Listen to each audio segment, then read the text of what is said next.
I worked with a CEO and he was very frustrated, stuck within overall pressure. He had to let go 250 employees. There was pressure from investors, from all kind of stakeholders. It was a huge crisis, and it was already the third CEO position he held within such a crisis or that specific challenge. I helped him through face reading. I reminded him about his qualities. First of all, to get some energy back through the resource of, he played when he was young guitar. He played in a band, so music was big, but he forgot about that. I said, you know what, even if it seems silly in that critical time, get your guitar out and play for yourself in the evening or night when you sleep. We looked at these things, the resources and his strength. We looked also at the faces of the people he had to communicate with.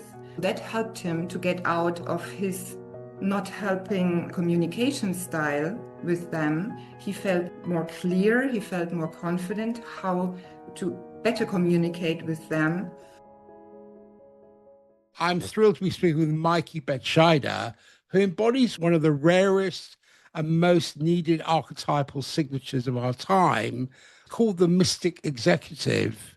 Meike holds an executive MBA from Chicago Booth and an executive master of coaching from INSEAD. And what makes her truly unique is how she's integrated advanced psychological frameworks with the discipline of martial arts.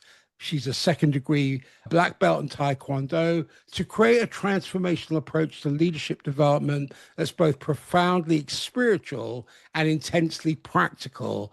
Based in Greece, Meike guides C-suite leaders and teams through what she calls strategic transformation. But as we'll discover today, her work goes far deeper than strategy. She's actually midwifing a new kind of leadership consciousness, one that can hold both vulnerability and strength, individual success, collective service, ancient wisdom and contemporary challenge. What drew me to Meike's story is this beautiful pattern I see in her life, how her own journey through personal transformation has become the foundation for her ability to guide others through theirs. In archetypal psychology, we call this the wounded healer pattern, someone whose deepest challenges become their greatest gifts. And that's when they execute that in service to others. So today we're going to explore how personal healing becomes collective medicine, how ancient wisdom applies to modern leadership challenges, and how one person's integration can ripple out to transform organizations, communities, and ultimately our collective future. Meike, welcome. I'm excited to dive into this exploration with you. Thank you so much, Peter, for having me and for your extremely kind words in your introduction. Thank you. Excited to be there. There's something really fascinating I want to explore with you today. When I look at your life pattern, your journey from personal challenges to becoming someone who guides C-suite leaders through their own transformations, I see the wounded healer archetype.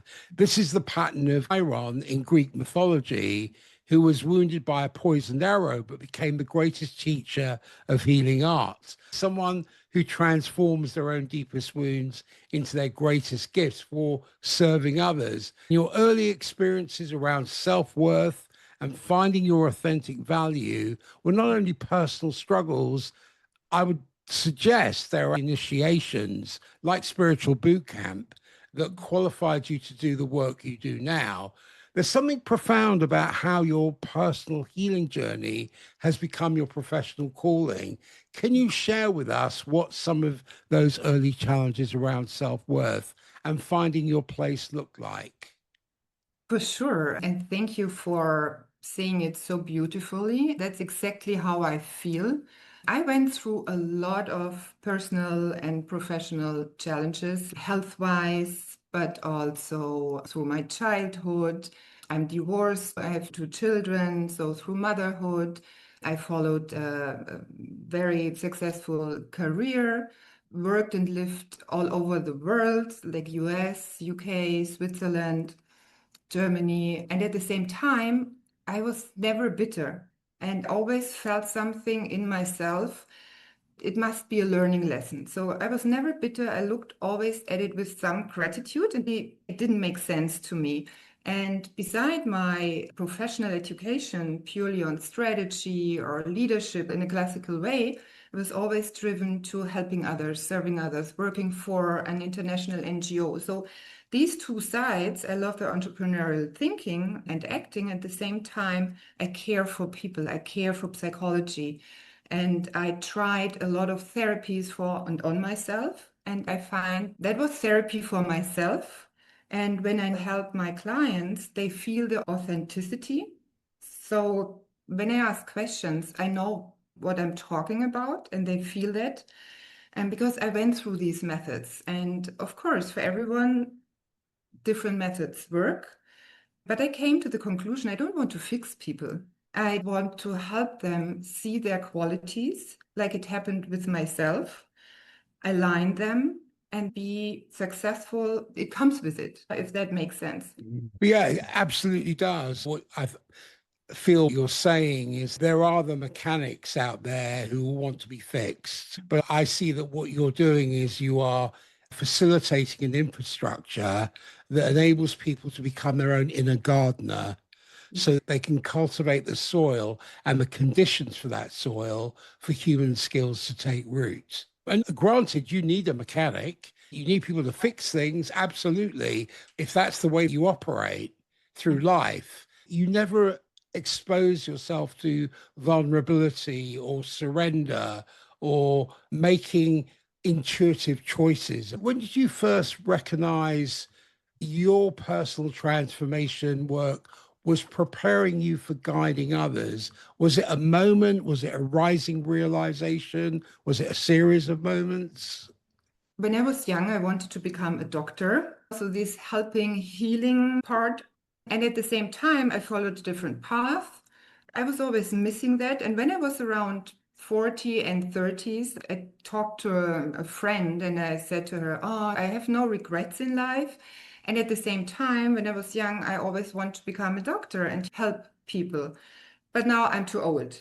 And she looked at me and she said, healing, being a doctor, it doesn't mean you have to become a surgeon or something else. You can heal somebody's mind, heart, and soul. You already have these skills and qualities in you through your coaching education and your experience. So that was really something I thought, that's true. So let's dig deeper into that and create the specific products I do have and offer. Well, you clearly have a visceral experience as distinct from an academic perusal or an academic pursuit. So, how do you think having walked through those fires yourself changes the way you work with leaders who are facing similar challenges? The understanding. I have the understanding of their specific challenges. And especially nowadays, there are a lot. It's pressure, it's coming from the outside, but also from the inside. And I know the dynamics in big organizations, in small organizations, in various industries. That definitely helps. They don't have to explain a lot. I see it, I feel it, and I can name it in their language as well. That helps Yeah, for sure. absolutely. Because you've had the experience of it, that makes all the difference. Yeah. I know it makes all the difference Yeah. because you're speaking from a different place in yourself. You're not speaking from an intellectual base, you're speaking from a feeling, from experiencing it. So it's not that you have to believe in it because you have the knowledge. Yeah. The other thing I wanted to talk to you about, something really strikes me about your background, which is quite extraordinary. And you have the warrior and sage archetype. Essentially, it's the part of you that takes decisive action and the part of you that holds deep wisdom. So Mhm. you're a second degree black belt in Taekwondo, but you also hold advanced degrees in psychology and coaching. Mhm. Now, most people would see these as completely separate worlds, the physical discipline of martial arts and the psychological frameworks of executive coaching. But I think there's something much deeper here. The warrior archetype isn't about aggression, it's about disciplined action in service of something greater than yourself. like a spiritual warrior fighting for what matters. And the sage archetype is about transmitting wisdom through lived experience, as we spoke about, rather than theoretical knowledge. So I sense you teach from the scars, not from the books as such. Tell us about your journey with Taekwondo. What drew you to martial arts in the first place? And secondly, how do the principles you've learned through martial arts show up in your coaching work? Mhm. A great question. Thank you. That was also something I felt in my intuition. I was never sporty. I tried a lot of sports, but I never felt like that's fun. It's good, healthy, but not fun. And there was an intuitional moment again where I thought, oh, martial arts would be something I think would be nice. And I started first with Thai boxing, Thai, but with a Thai teacher, and then I ended up in Taekwondo. So these martial art disciplines got my inner emotions out in a silent and not aggressive way. I learned a lot about the philosophies. It's not about fighting and being aggressive and angry. It's really about the philosophy behind Taekwondo. And Taekwondo means the path. So learning never ends, which shows in the various black belts you can gain, and not just with performance, but also with the time, with the studies. And actually, the pain I got through the wrong, because it's a direct mirror, right? If you don't do the right leg or arm move, it hurts, you know? Yeah. You get the direct feedback, which is, in my words, the feed forward to learn. And you learn when you fall, you stand up. It's totally Mm. normal in martial arts. Yes, of course. And when your right leg is perfectly trained, then we start with the left leg. So it's always this yin and yang. It's about the chi, so inner compass. It's the alignment with the mind and body. And this is translated into my coaching practice. It's a holistic approach.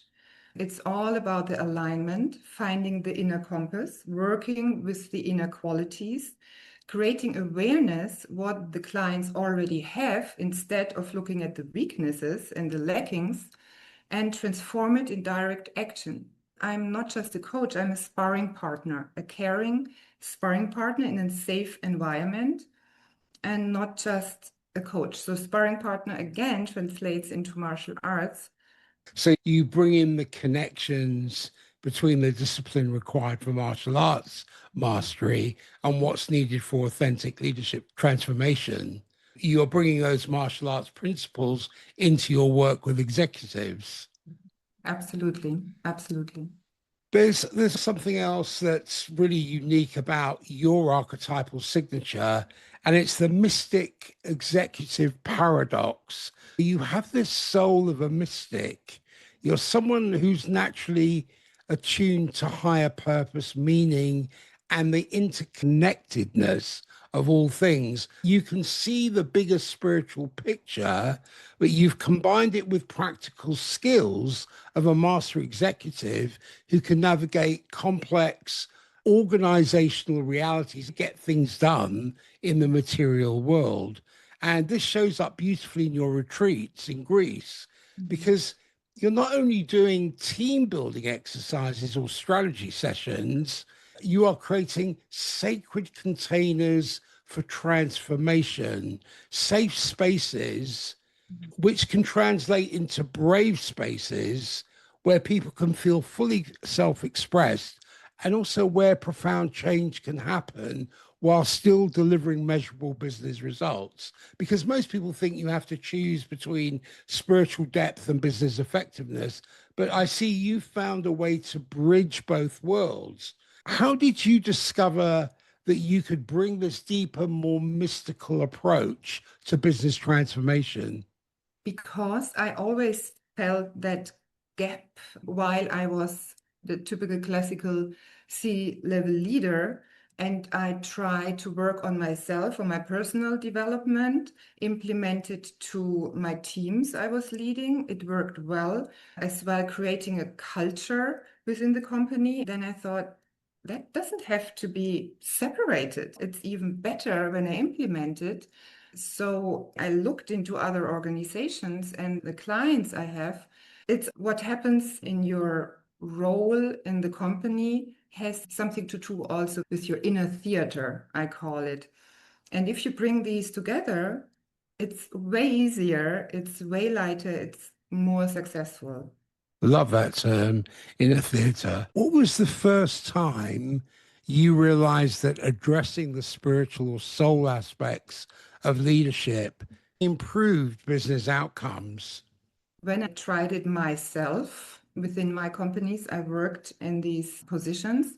And then with friends and then later clients, where I said, try this, try that. And today, it's not all about strategy. That doesn't work.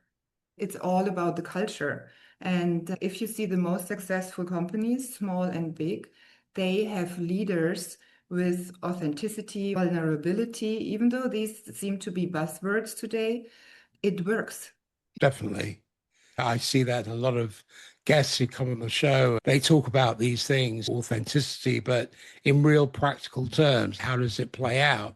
Yeah. Okay, so when you're working with analytical, numbers driven executives, how do you introduce these deeper concepts without losing them? It's a big challenge, and thank you for addressing it. That's true. I use one skill or method I learned myself, which is called face reading. Sounds weird. It's extremely helpful because it's not about mimics or expressions, it's about the features in our faces. And I can see the qualities in these faces and I address them. Then it's way easier to come into communication and into that safe space and into trust. And if you're in a safe space and trusted, and the client feels understood and heard and seen, then we can talk about everything. And of course, through my own experience in the business context, I can also translate, or I know the business language and I can carefully translate it something else deeper. Yeah, it's interesting face reading because I think I mentioned it to you when we spoke earlier. I had a client who was writing a book on face reading, and this was 15 years ago. So interesting because she was talking about how large the nostrils are. If they're narrow, you tend to be more analytical. If they're more open, you tend to be more emotional. And the shapes of the head. So if clients have an oval type head, they tend to accent more on professionalism. Even the ears, some people have long lobes, some people have short lobes, the thickness of the lips, all kinds of things. Yeah. And it's the combination. It's amazing what the face tells us also in relation to leadership. Is there a strong willpower? Is there empathy? Is there structure, listening? And a lot of clients, they feel always trapped. They say, oh, again, I'm frustrated, or I don't know if I'm not happy or successful in my job. When we figure out you're not aligned to your strengths, how do you implement your qualities into the next job, your position? You don't have to fire or fire old and hire new people. Let's look at your team and align that according to their qualities and problem solved. I have to ask you, and you don't have to do this if you don't want to. What does my face say? Okay, let me look at it. So we can do a quick overview. So looking at your face, I can definitely already tell you're someone who holds a strong and grounded energy. I can see that starting when I look at your jawline and chin, because it's broad and firm, which tells me you're incredibly resilient. I can see that also on your ear down here. You don't back down easily. And people with this kind of jaw often carry a deep sense of responsibility, as I can also see on your face, cheeks. And once you commit to something or someone, you're definitely all in. You get things done, and definitely not for yourself. You likely carry others too, and sometimes even more than you should. Then there's your mouth, especially the natural upward curve of your lips. It gives warm, welcoming energy for sure. And you probably don't always show everything you're feeling, but you have a playful side that draws people in, but you hold a little bit back with your own emotions and thoughts. And your smile is very often found in people who lift the room without trying mutually. Maybe one sentence to your eyes, so that we have chin, mouth, eyes. They're especially telling because they're deep, they're steady, and at the same time, there's a softness around them that speaks of empathy combined with your philtrum. And you likely have very strong instincts, and you will definitely notice more than you say. How do you feel about that? Oh, you hit the nail on the head on all counts. That's amazing. Thank you. And the reason I asked you to do that, because the accuracy of it, I can totally resonate with everything you said, because you said pretty much what this client said to me 15 years ago. She said, obviously, there are changes that happen, but essentially, the baseline that you described was absolutely spot on. Thank you so much for doing that. I appreciate it. Tell me about your retreats in Greece. What happens in those containers that are different from traditional corporate training? Yeah, I'm happy to. It's always individual because first I speak to the teams, the startups, the organizations, what they need, what their challenge is, so that it's really customized to their need or industry or what they think they need. Because usually it ends up with something else and deeper, a different dynamic, but I love that. I chose Greece, Greek islands, because of the energy. We are off, the water, the sun, it helps to be off. We need that to really open the minds. And the only thing I always ask is be curious. That's all. We combine a fantastic place, location with one-on-ones and group works. And it's not about yoga, breathing, eating, and sharing. I do one-on-one face readings. We talk about the quality. So it's private, personal, intimate. Then we do epigenetics. We see what maybe wrong beliefs do we have? How do we bring that in our role? I mix that with classical coaching methods, but it's very intense so that they all get something out for themselves and for the group and ahead to be more resilient. Anxieties are out, wrong beliefs are out, the mindset shifted and the dynamics within themselves and the group.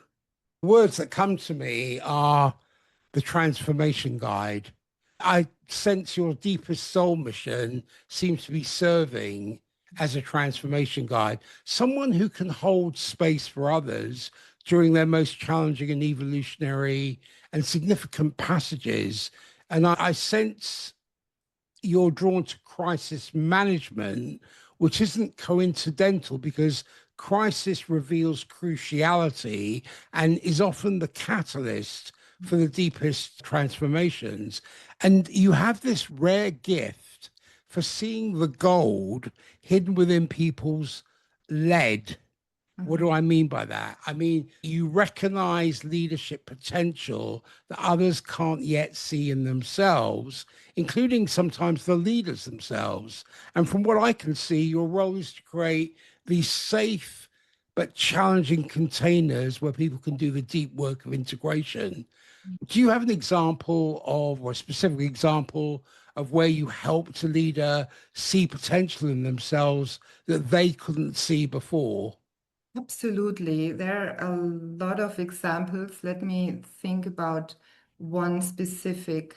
I worked with a CEO and he was very frustrated, stuck within overall pressure. He had to let go 250 employees. There was pressure from investors, from all kind of stakeholders. And it was a huge crisis. And it was already the third CEO position he held within such a crisis or that specific challenge. I helped him through face reading, actually. I reminded him about his qualities. First of all, to get some energy back through the resource of he played when he was young guitar. He played in a band, so music was big, but he forgot about that. I said, you know what, even if it seems silly in that critical time, get your guitar out and play for yourself in the evening or night when you sleep. We looked at these things, the resources and his strength. We looked also at the faces of the people he had to communicate with. That helped him to get out of his not helping communication style with them. He felt more clear, he felt more confident how to better communicate with them. And I reminded him about this high empathy and maybe that leadership role he always ended up in is not the one he feels good in, and then the success didn't follow.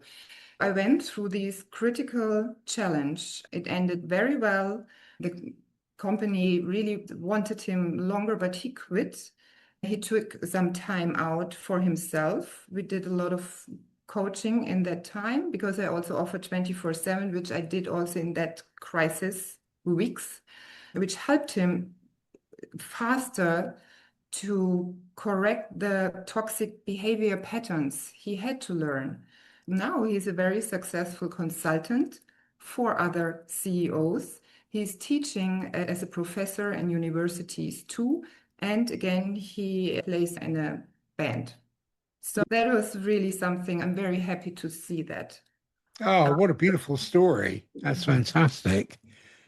That's so life-changing. What is it about crisis situations that creates opportunities for transformation that don't exist in normal circumstances? I think it's the rawness, the pureness. It goes deep immediately because our nervous system is very stressed. It's a beautiful opportunity to look at that in a safe place and to take out the key factors and mirrors we can be grateful for to grow. That happens mostly in crisis. How do you go on to create safety while still challenging people to grow beyond their comfort zones? Yeah, that's a great question. First, I'm there. I'm there 24/7 if they need me. And the pure fact that somebody is there listening, unjudgmental, holding the space for them and understanding them without immediately trying to fix them, but letting them be as they are. And then looking slowly into what's there. What is the real issue? It's okay. You don't have to overact right now. Let's look at it. I'll help you to find some solutions in the day-to-day life. And at the same time, let's go back. Let's look at these things and be. It's okay. It sounds simple, and at the same time, it's very powerful. That experience that creates safety. There comes a connection, trust. And of course, I'm highly confidential. I'm highly focused towards them. And I prove that I'm there. It's me at 2 a.m. I check in with them. Then there's the foundation, and we can go into their beauty. When we get away of the anxiety, calm down the nervous system, of course, I also use some tapping tools or methods to get out wrong beliefs without bitterness from the past. And all this mixture, because I feel intuitively what they need and give that to them. You have a very strong sense of nurturing and nourishing and a very strong intuition, or what I call inner tuition. So, what's the difference between coaching someone through a performance issue as distinct from guiding them through a deeper transformation, or are they part and parcel of the same thing? Depends. I would more cluster change into easy change and hard change. What do I mean with easy change? It's measurable. So you create awareness or you formulate what do you want to change. You try it out, you get your feedback, you try it out again or not. Exercising like performance goal milestones. Or you have the hard change where you feel you want that, but it's really tough to get through that. So I asked the question, okay, if you say yes to the change, what is so hard for you to let go, to say no from the old behavior?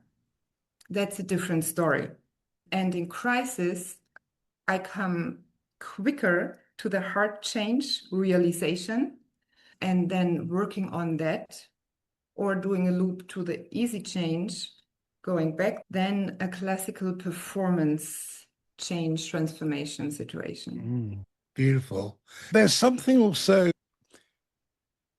exquisite and beautiful about your psychological makeup that shows this integration of fire and earth energies, essentially the visionary and the implementer working together. Your fire nature shows up in your enthusiasm for transformation, your ability to inspire others towards their highest potential, and your natural gift for seeing the bigger picture and bigger possibilities. And I would suggest this is what draws people to work with you. They feel your genuine excitement about their growth potential, that spark of possibility. You also have earth nature that provides the practical frameworks, the systematic approaches, and the grounded wisdom that help people implement their transformation sustainably. So you not only inspire people to change with beautiful visions, you also give them the tools, the step-by-step processes, the support systems to make change sustainable and real in their daily lives. My question is, how do you balance inspiring people with vision while also keeping them grounded in practical next steps? I love that because if somebody is a visionary, they're usually also open curious. They have energy at the same time. And this is how I always start to really honor the visionary thinking because it's a gift, it's a great skill. At the same time, after that, I ask them how can they bring that into the world, helping most possible people. And let's break it down to one next step and anchor always the next steps, the idea, and helping them, okay, that's great. Maybe you need somebody and you have to delegate, or let's see who you have in your team to do this work with the qualitative skills of organization, of accounting, of all these things. Yeah, but it's a beauty. I always honor the qualities.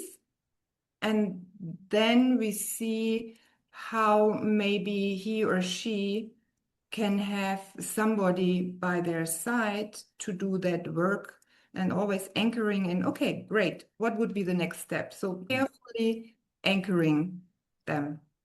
Beautiful. There's a lot of people who get lost in the Neptunian illusion. They've got this great vision, and it can be ethereal to many people, but to make it more material and ground it so they can humanize it into application. So I see that you focus on their strengths Yeah. and then bring in the necessary support structures that allow them to ground it and humanize it into application. Even if they don't have those skills, there are resources they can call on. Exactly. And vice versa. People who are overthinking, like myself, I have the overthinking, that's the high forehead. I have this little bump here. It tends to perfectionism. I'm not very good in math. I know about my learning fields, I would call it. And instead of being bitter about it, I have amazing people by my side who say, can you help me to overcome this? It's always a win-win, because that's the goal from my perspective, for all of us to work together, to collaborate and put all our individual strengths and qualities together for the bigger purpose. One of the things I've recognized in my practice is that motivation, especially I've been to many of these motivation, I call them motivational hell seminars, where they're all, right, let's do it. And what you think is self development soon becomes shelf development, That's true. right? Very well expressed. Yes, I can only agree to that. I'm very curious. Have you noticed any patterns in what actually makes transformation stick versus what creates temporary motivation? Yes, the small successes, to celebrate the small steps and seeing them as a success, feeling them. I said, can we just pause and celebrate that changed behavior? You overgo what you're just telling me, and again, focusing on something else. So, celebrating the small steps, again, creating awareness for the clients to feel it, and then it sinks in. The other thing I found particularly fascinating about your story is I see you as a cross cultural bridge builder because I'm fascinated by your choice to base yourself in Greece while working with US and UK organizations. There's an archetypal pattern here. This is the bridge builder between cultures, perspectives, and ways of being. And I'm not talking about geography here. Greece being the birthplace of Western philosophia and democracy provides you with this deeper context for leadership development. So I would suggest you're not only teaching modern executive skills, I sense you're connecting people with ancient wisdom traditions that understood leadership as service to the greater good. What drew you to Greece specifically? Was it lifestyle or was it something about the culture and history that called to you? Again, it was an intuitive decision. I packed 3 suitcases. I left everything behind in Germany. It was like a calling. I always was fascinated by the Greek culture, Greek history, and at the same time, so open and warm. Of course, I was there only for some vacations, and I never lived in Athens or lived in Greece. And at the same time, that's what I live here every single day. The warmth Mm. of people, not judgmental, accepting, respecting, mixed with the deep-rooted energy and culture here. It was the perfect path to go for me. I totally resonate with that. I'll be there joining you in a few years. Has living in Greece influenced your approach to leadership development? And if so, how? That's a great question. It deepened it, I would say. Ah, Deepened it, the need of different leadership, working with people, working with the culture within the companies. And like here in Greece, you need some time to create trust and credibility. It's really needed. Different type of leadership support.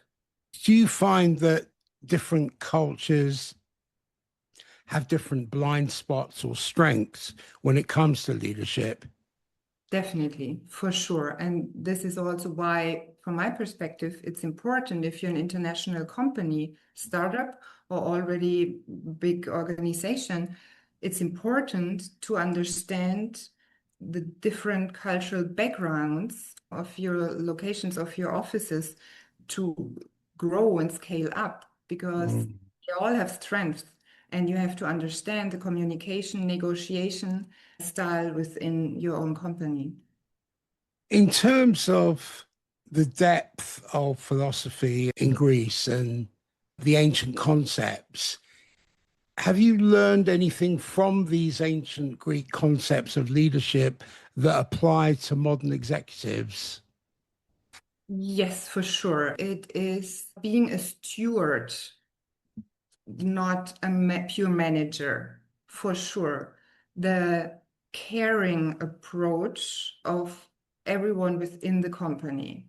That definitely comes from ancient Greece, from my perspective, and the openness of being curious about new perspectives.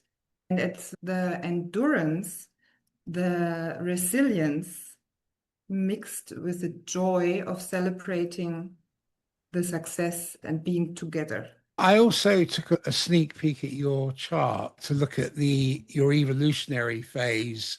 And based on your developmental pattern and current life phase, you're entering the master teacher stage of individuation, essentially the phase where someone who has done their own deep inner work becomes qualified to guide others through similar journeys at a much deeper and higher level. It's a bit like earning your psychological black belt. Sounds wonderful. In evolutionary astrology, we look at your Saturn return, and your Saturn return is a maturation period. It happens every 29.5 years. Your Saturn return period that was around 2006, 2007 was likely when you transitioned from learning your craft to mastering it, from being a student of transformation to becoming a teacher of it. I see the Saturn return as this major life initiation that happens around age 29, 30, where you're forced to step into authentic adult authority. But now you're in the mastery in service phase. So you're using your integrated wisdom to serve something larger than your individual success. Looking back at that period around 2006, 2007, was there a significant shift in how you saw your work or your role? Actually, yes, yes. That was also something I went into the calling or entering in a leadership role in an international NGO, building my own or launching a whole country location for that US-based organization. And at the same time, personally, I also changed location and place and had a personally challenging time standing up for myself and my daughter at that time. Yeah, that was definitely the point in my life which was Mm. important. And as I stated, I see you in the master teacher phase versus earlier in your career when you were still figuring things out. What does it feel like to be in this master teacher phase for you? I feel very good, very grounded, very confident in a way that clear and calm, I would say. What's your edge right now? Where do you feel like you're still growing and learning? I think we never stop growing and learning for sure. I would say to let go of my perfectionism and overthinking, focusing more, which the Greeks are teaching me perfectly well, to enjoy the present moment and in my private life.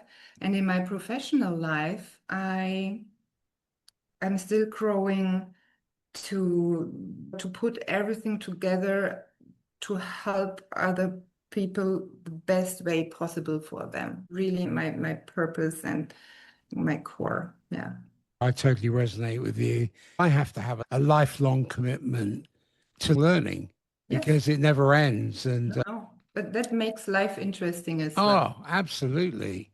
Something else that I'm seeing is because I tend to look at things from an archetypal psychological point of view, as well as an alchemical point of view, because your work with leaders is fundamentally alchemical. And what I mean by that is you help transform the lead of unconscious patterns, limiting beliefs, and reactive leadership into the gold of conscious values-based transformational leadership. And in ancient alchemy, lead was considered the base metal that could be transformed into gold through the right processes.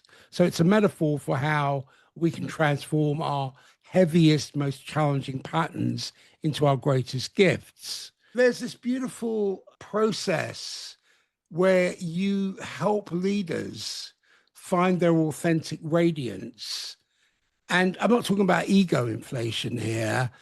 It's all fake confidence. I think it's claiming the appropriate authority earned through genuine competence and service. And you combine this with what I see your martial arts background, because that gives you that disciplined strength needed for authentic transformation and the willingness to do the daily work, even when it's difficult.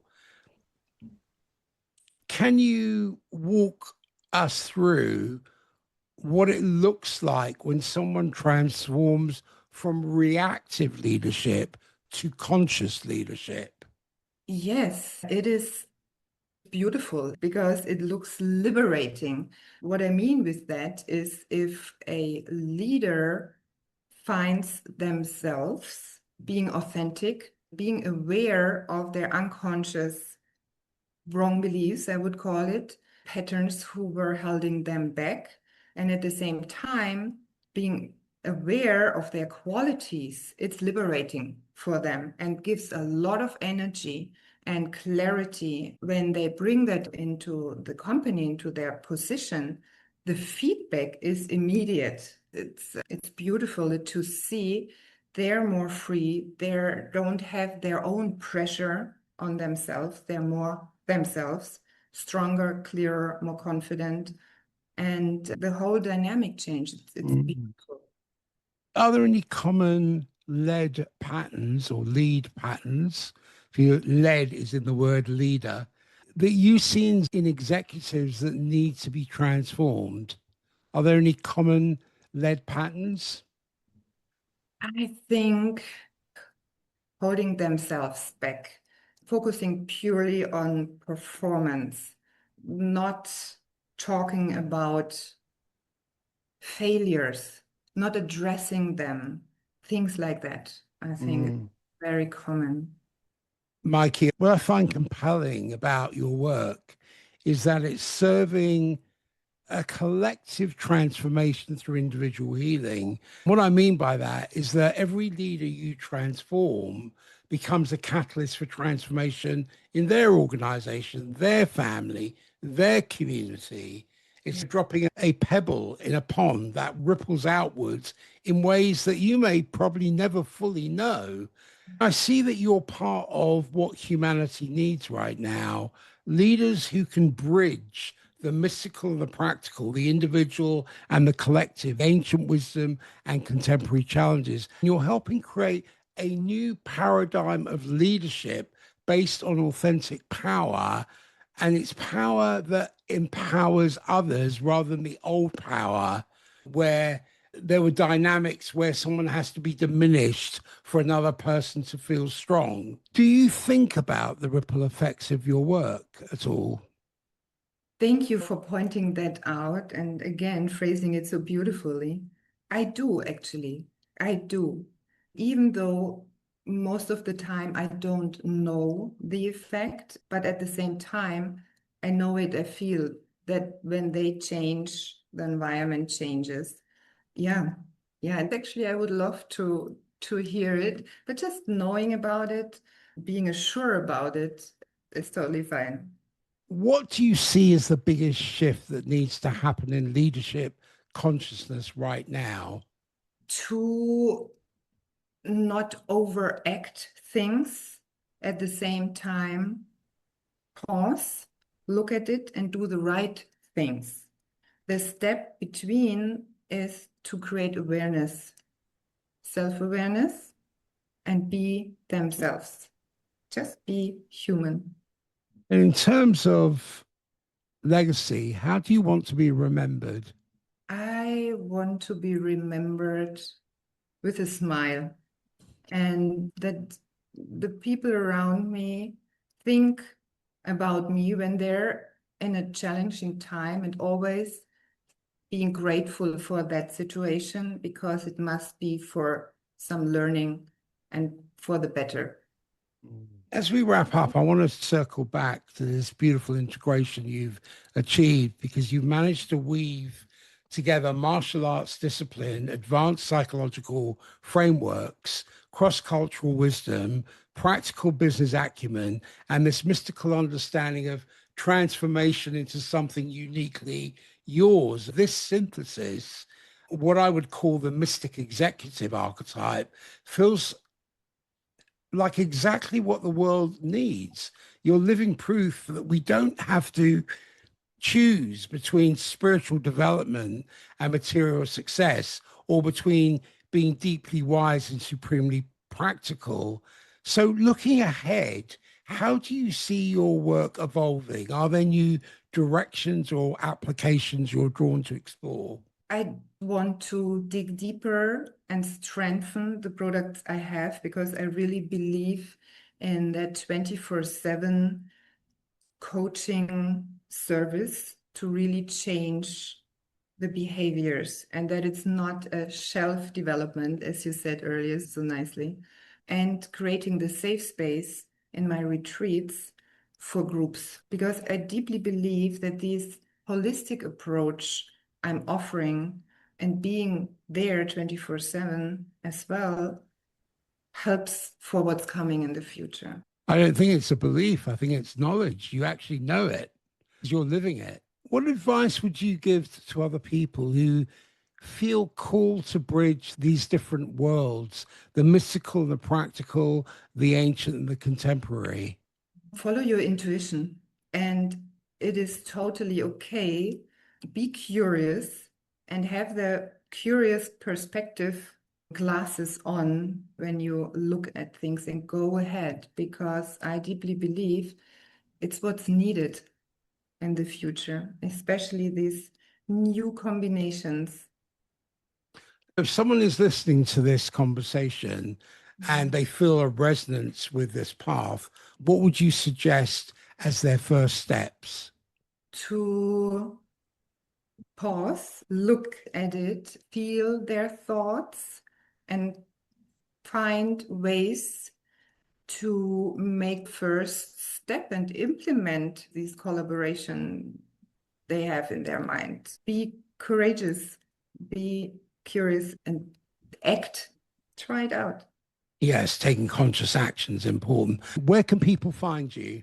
They can find me on my website, compass-setting.com, as well via LinkedIn or Instagram. Just send me an email. I would be happy to be there. Thank you, Peter, so much for having me and your teaching for myself and the learning ahead through this conversation. Thank you so much. You're most welcome.